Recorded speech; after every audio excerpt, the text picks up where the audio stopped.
শুকনো চালের গুঁড়ো দিয়ে মাত্র 1 মিনিটে আজ আমি তৈরি করব এই ভাপা পিঠা। আসসালামু আলাইকুম, কেমন আছো তোমরা সবাই? নতুন একটি রেসিপিতে তোমাদের সবাইকে স্বাগত জানাই। প্রেসার কুকারে মাত্র 1 মিনিটে এই ভাপা পিঠা যে কেউ বানিয়ে ফেলতে পারবে, আর এই পিঠা খেতেও হয় অসাধারণ। চলো তাহলে ভিডিওটা এবার শুরু করি। ভিডিও শুরু করার আগে একটাই রিকোয়েস্ট, যদি চ্যানেলটিকে সাবস্ক্রাইব না করে থাকো তাহলে সাবস্ক্রাইব করে দিও, আর ফেসবুক থেকে দেখলে পেজটাকে ফলো করতে ভুলো না।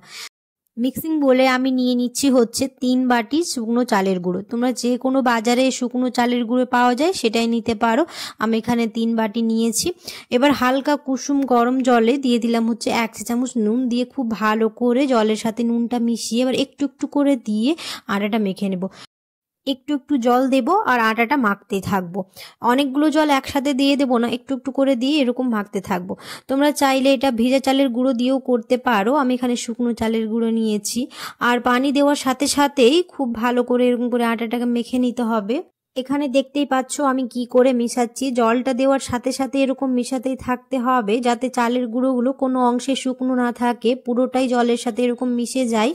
এই ভাপা পিঠা বানাতে জলের পরিমাণটা একদমই ঠিকঠাক রাখতে হবে, না হলে ভাপা পিঠা বানানোর সময় পিঠাটা ভেঙে যাওয়ার চান্স থাকে। তো এখানে জলের পরিমাণটা ঠিকঠাক নিয়ে করতে হবে। যদি আমরা ভিজা চালের গুঁড়ো নিই তাহলে জলের পরিমাণটা একটুখানি কম লাগবে, আর এরকম শুকনো চালের গুঁড়ো নিলে জলের পরিমাণটা একটুখানি বেশি লাগবে।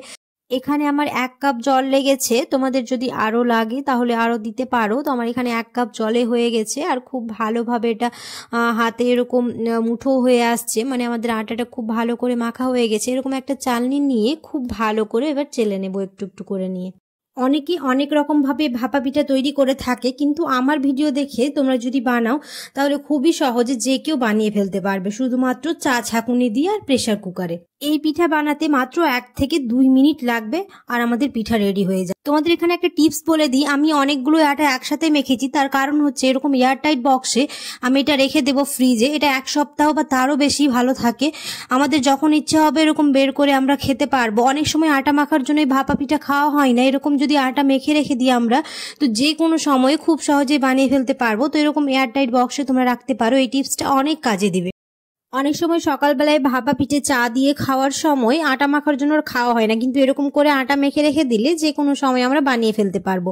তো আমাদের আটাগুলো চালা হয়ে গেছে। এবার এরকম একটা চা ছাঁকুনি নিয়ে প্রথমে চালের গুঁড়ি দিয়ে দিলাম, তারপরে একটুখানি গুড় আর একটুখানি নারকোল দিয়ে উপরে আবার চালের গুঁড়ো দিয়ে হাত দিয়ে হালকা হাতে একটু চেপে দিয়ে তারপর প্রেসারের যে সিটিটা থাকে সেটা তুলে দিয়ে ওই জায়গায় এরকম ছাঁকুনিটা বসিয়ে দেবো, আর মাত্র 1 মিনিটে হয়ে যাবে। তোমরা অবশ্যই ট্রাই করে দেখবে, আমার কথায় যদি না বিশ্বাস হয় মাত্র 1 মিনিটে তোমরা এই ভাপা পিঠে বানিয়ে ফেলতে পারবে। একেবারে 5 মিনিটের মধ্যে আমাদের সমস্ত ভাপা পিঠে রেডি হয়ে যাবে। এরকম করে সবগুলো বানিয়ে নেবো। এখানে আমি 2টো ছাঁকুনি নিয়েছি, তাহলে খুব সহজেই হয়ে যাবে আমাদের, আর খুব তাড়াতাড়ি হয়ে যাবে। ছাঁকুনি থেকে বের করাটাও খুবই সহজ, এরকম একটু ছাঁকুনি দিলে বেরিয়ে যাবে। আর দেখতে পেলে কত সুন্দরভাবে কত সহজে হয়ে গেল। আশা করছি আমার আজকের রেসিপি তোমাদের ভালো লেগেছে। যদি ভালো লেগে থাকে তাহলে অবশ্যই একটা লাইক করে দিও, আর কমেন্টে জানাতে ভুলো না কেমন হয়েছে।